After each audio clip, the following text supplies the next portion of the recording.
નરેન્દ્ર મોદી વિચાર મંચના 22મા સ્થાપના દિન નિમિત્તે ભાવનગર શહેરના વાઘાવાડી રોડ પર આવેલ માધવ દર્શન કોમ્પ્લેક્સ ખાતે રવિ જોબ પ્લેસમેન્ટ ખાતે સર્ટી હોસ્પિટલ બ્લડ બેંકના સહયોગથી બ્લડ ડોનેશન કેમ્પનું આયોજન કરવામાં આવ્યું હતું।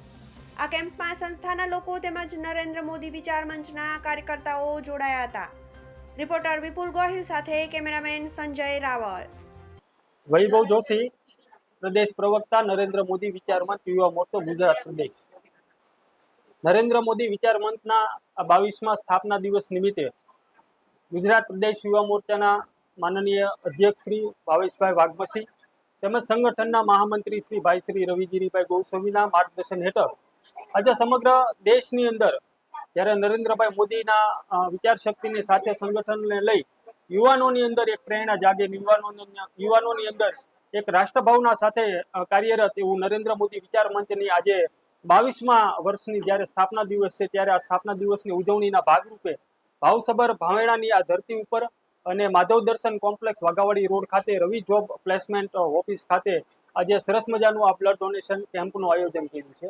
આ બ્લડ ડોનેશન કેમ્પ એ સરકારી હોસ્પિટલના સહયોગથી એમના માધ્યમથી કરેલું છે।